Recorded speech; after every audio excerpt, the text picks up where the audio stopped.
estamos de volta nesta manhã de segunda-feira, 29/11/2023. Nós estamos aqui ao lado da Câmara dos Vereadores e está acontecendo aqui Consciência Negra, o dia da Consciência Negra, né? Esse é o mês todo, né? Sobre a Consciência Negra. Tem um pessoal lá atrás conversando em palestras, explicando, né? Como tudo começou. A gente vai para lá mostrar para vocês, fique por aí, mas antes vai no YouTube, inscreva-se, comente, compartilhe. Informa aí de que cidade você está nos assistindo, certo? Vamos fazer algumas entrevistas também com alguns vereadores para a gente ficar informado. Você que chegou agora, você está no canal YouTube Júnior Mostra, da cidade de Moreno, um canal de reportagem. E hoje tudo sobre a consciência negra. Segunda-feira estamos aqui na cidade de Moreno PE, ao lado da Câmara dos Vereadores. Estamos aqui com o vereador Tony. Vereador, bom dia. Quais são as informações que o senhor pode passar para os seguidores? Bom, a gente está hoje aqui comemorando o Dia da Consciência Negra através do projeto Baobá, projeto esse de minha autoria, onde a gente conscientiza a população nessa luta diária aí contra o racismo, né?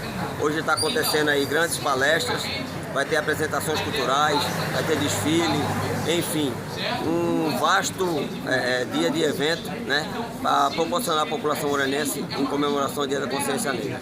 No caso, o vereador, o desfile vai ser onde? Aqui na cidade mesmo? Vai ser aqui no palco, aqui onde está sendo realizado o evento. Certo, vereador. Muito bem, parabéns pelo o seu projeto, o projeto de lei é seu, né, no caso? O projeto é de minha autoria e eu quero aqui, de antemão, já agradecer a todos os outros vereadores que aprovaram unanimamente esse projeto, né, que tornou no calendário cultural da nossa cidade. E esse é o primeiro ano do festival realizado pela Câmara. E a gente espera que o Poder Público Municipal, a partir do ano que vem, dê continuidade a esse dia tão importante. A maioria dos donos de escravos, a grande maioria, não era branco, era negro ou era mulato. Como é que você tem no período da escravidão a maioria da população que não é branca? Ou seja, você, se fosse negro, você poderia ter outro escravo. Um negro livre poderia ter outro escravo, um mulato poderia ter outro escravo, e assim era a região de Sabará, onde a maioria dos donos de escravos não eram brancos, certo? Isso também acontecia na região do Rio de Janeiro, região fluminense. O Brasil, de fato, é um país muito estranho, muito atípico, né? A gente já percebeu isso. No Brasil, foi o único lugar do mundo que um escravo poderia ter outro escravo. Veja que coisa estranha, não é? Isso só aconteceu no Brasil. Por quê? Porque no Brasil tinha-se uma lei chamada de coartação. Essa lei de coartação dizia o seguinte, século XVIII e XIX, não é? O escravo ele trabalhava de segunda a sexta e no domingo, no sábado, ele poderia trabalhar para si mesmo, para gerar ganhos, para comprar sua própria liberdade. Não existia isso em lugar nenhum do mundo, somente no Brasil, né? Juridicamente era assim que funcionava. Então, veja que situação estranha. O negro, ele trabalhava no sábado, juntava dinheiro, e quando tinha dinheiro para comprar sua liberdade, o que é que ele fazia? Não comprava. O Brasil, que vai nos dizer aqui, o historiador Frank Tannenbaum, ele era um austríaco, né? Ele vai dizer que o lugar do mundo onde teve maior número de alforrias foi no Brasil. Nenhum outro lugar teve tanta alforria como no Brasil. Aqui havia-se um costume, era parte da tradição dos brasileiros, né? Você, ao morrer, deixar no testamento a liberdade dos seus escravos. Então o camarada tinha lá não sei quantos escravos, ele estava lá no testamento, né? Dou a liberdade para todo mundo, né? Ou então deixava 2, 3 escravos, né? Para um, para outro, e o resto está todo mundo liberado. Por quê? Porque havia uma proximidade muito maior, né? Com relação aos escravos. Isso não acontecia em outros lugares.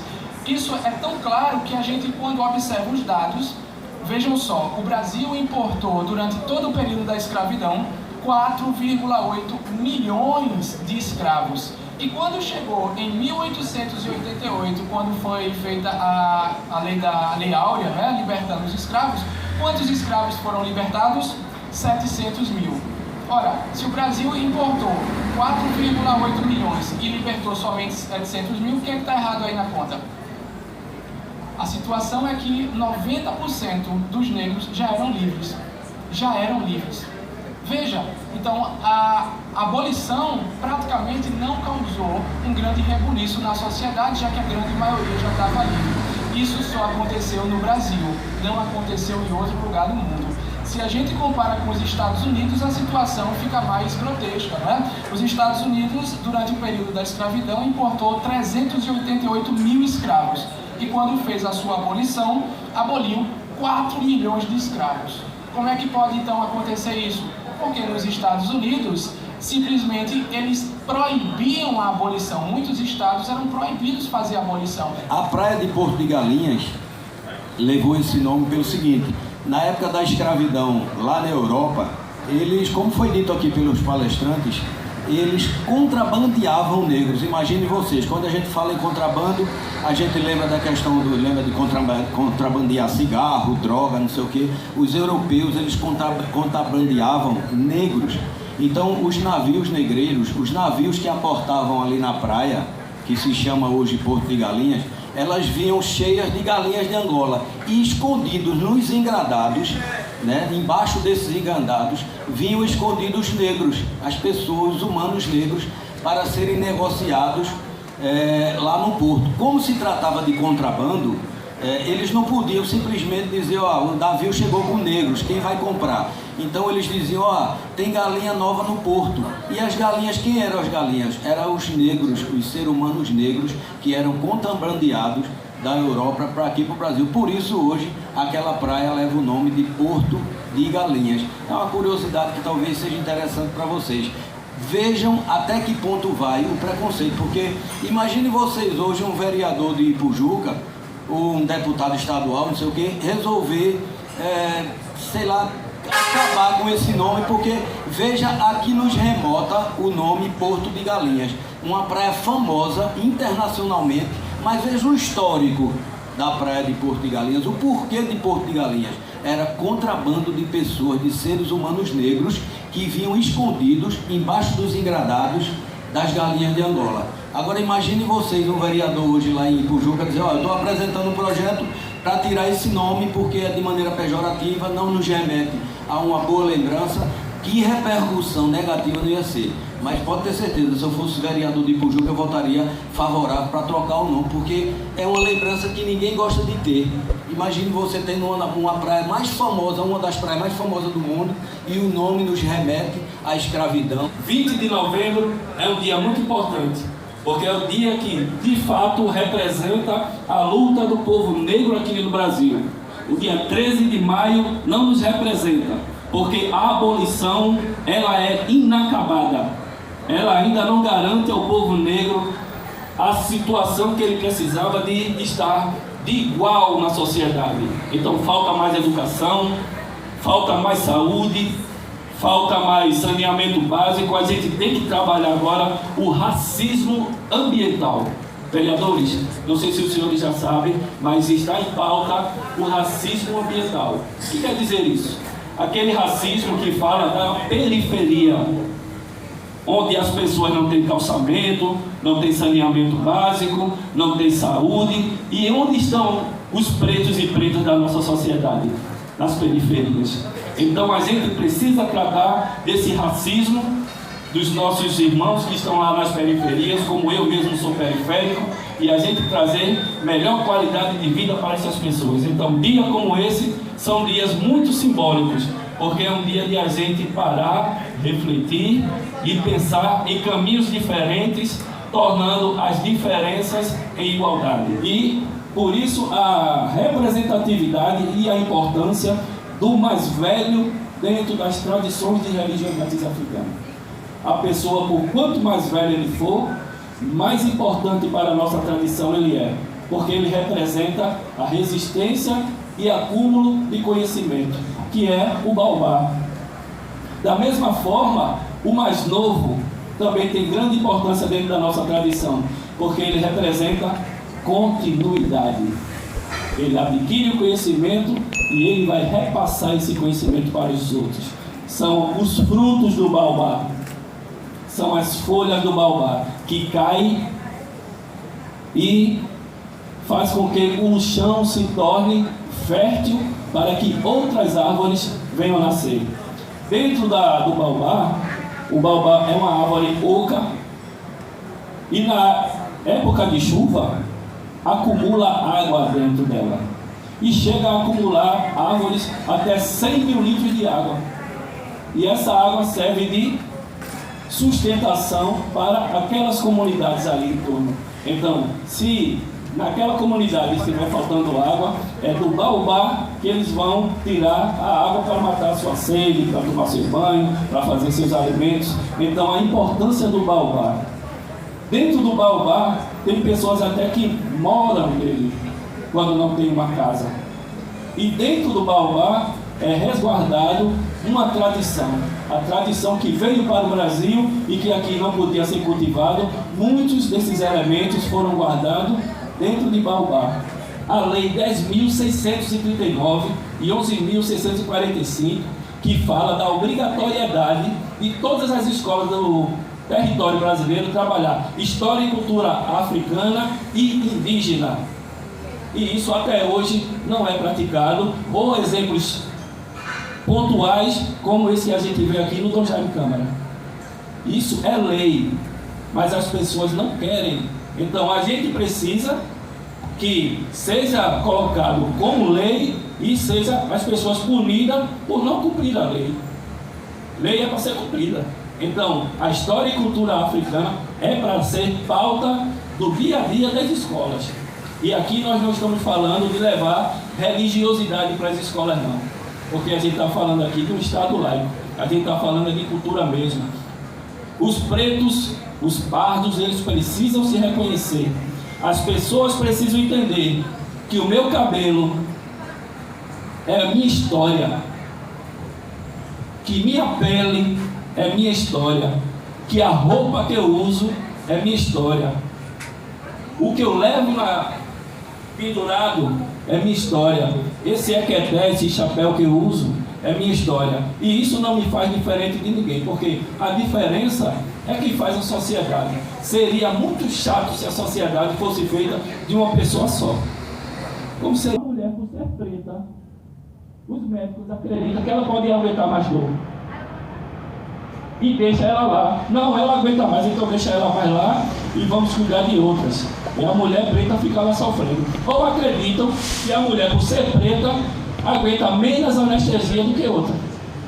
Então aplica menos anestesia do que outra.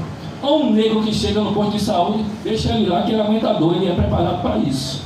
Racismo na saúde.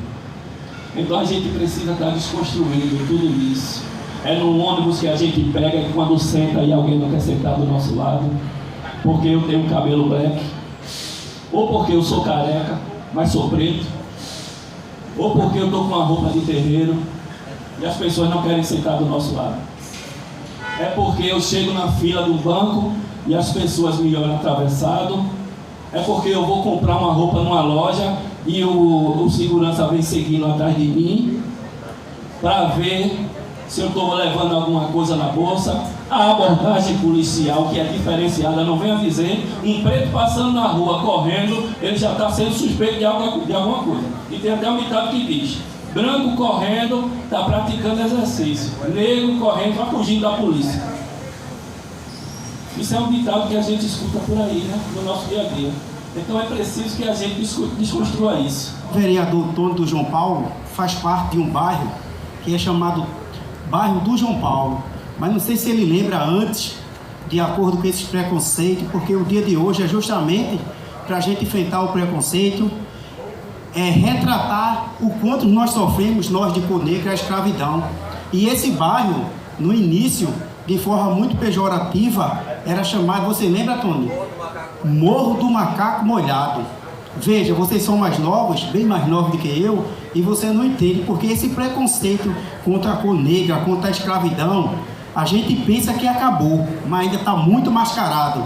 E graças a Deus hoje o João Paulo é um bairro bem desenvolvido, com mais de 60% pavimentado e saneado, mas no início era chamado morro porque era alto e porque do macaco molhado. Veja o quanto a gente tem que ainda combater. Hoje eu botei nos meus status que a gente tinha que combater o racismo, a escravidão, o trabalho escravo, juntos, de mão dadas, lutando contra as pessoas que se acham melhor, que chega a ser patético e estúpido, se achar melhor por causa de cor. Então, parabenizar vocês que estão aqui, em especial o meu colégio cardeal, Dom Jaime Câmara, o qual eu estudei todos os anos da minha vida, do primeiro até terminar, e fui até presidente do Grêmio. Então, se sintam à vontade. Eu vou falar do pós-escravidão, ou seja, pós-Lei Áurea. Então, quando aconteceu isso, a gente teve o quê? Então, assinou a Lei Áurea e os negros ficaram de mãos atadas, sem ter nenhuma política pública que pudesse estabelecer, garantir emprego, garantir direitos civis, que eram novos civis libertos, mas e aí? Quais os direitos? Então, os negros ficaram ao relento. Imagine que eles trabalhavam nas fazendas, trabalhavam nas casas, eles ficaram ao relento. E aí? O que é que vai fazer com essa quantidade de negros que temos no país sem fazer nada? Então, para tirar esses negros dali que as pessoas estavam incomodadas, criaram a lei da vadiagem, ou seja, o poder policial, quando passasse ali, visse aquele conjunto de negros ali, tinham que retirar esses negros. Então, os negros, com receio de serem presos, eles fizeram o quê? Subir o morro. E daí, o produto da Lei Áurea para os negros foi o quê? O surgimento das primeiras favelas. Então, esse é o produto negro. Porque, por conta do processo de exclusão, os negros tiveram que fazer isso. E, para comentar sobre isso, me veio uma questão da gente falar sobre a questão da identidade negra. Então, por exemplo, quando eu falo da identidade negra, eu entendo o negro como mercadorias, né? Então o negro naquela época foi entendido como mercadoria. Então, por conta disso, a gente não tinha essa ideia de dar valor ou ter uma memória ancestral. Por exemplo, eu não lembro da minha mãe ou minha avó, eu criança, me ensinando sobre a questão de uma receita de uma comida dos meus ancestrais.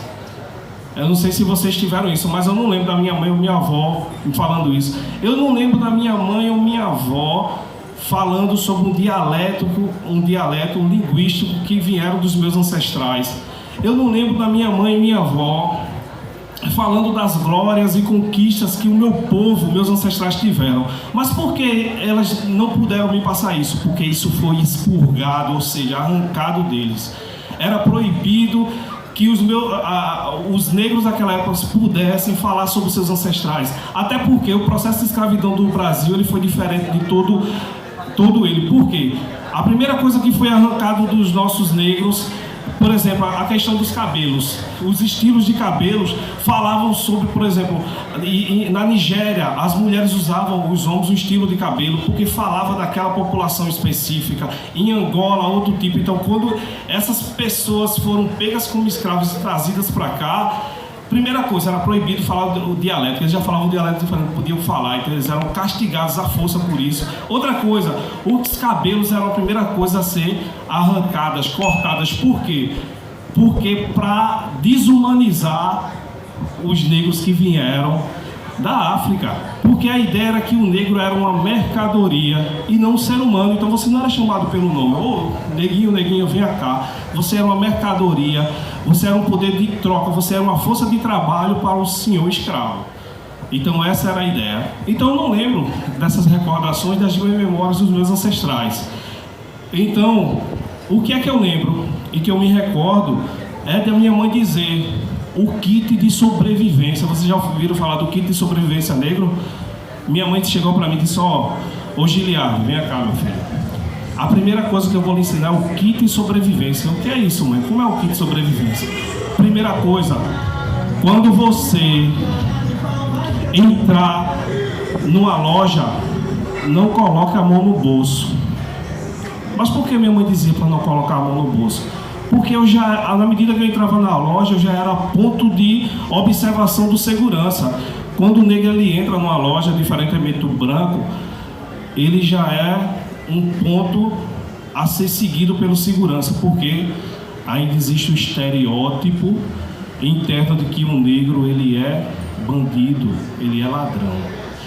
Minha mãe também dizia: meu filho, seja honesto para não ser chamado de ladrão, porque isso era um estereótipo que segue os meus ancestrais, que o negro era desonesto, ele era ladrão. Nunca roube nada de ninguém, meu filho, seja honesto.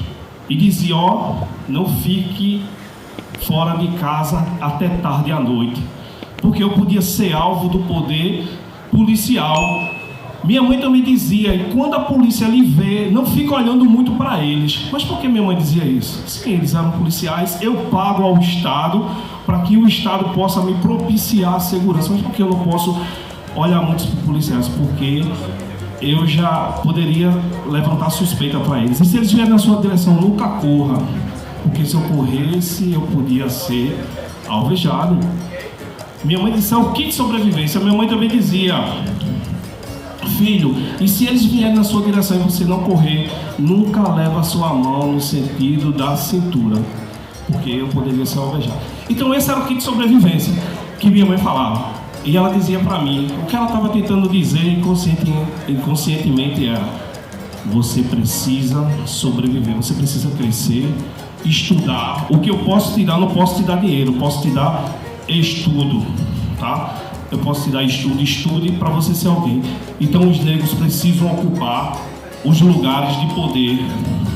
Aí eu digo, a população, por mais que seja, que sejam 54% aproximadamente da população brasileira, mas ainda nós não ocupamos efetivamente os grandes cargos de poder no nosso país. Mas por que isso, se somos a maioria? Ah, não, é porque está relacionado à pobreza. Isso é balela. Mas por que está relacionado à pobreza? Porque o pós-escravidão criou-se um abismo estrutural, um abismo social, em que o negro está sim associado à pobreza, porque eles que tiveram que subir o morro, construir as novas favelas, senão iam passar frio ao relento e morrerem.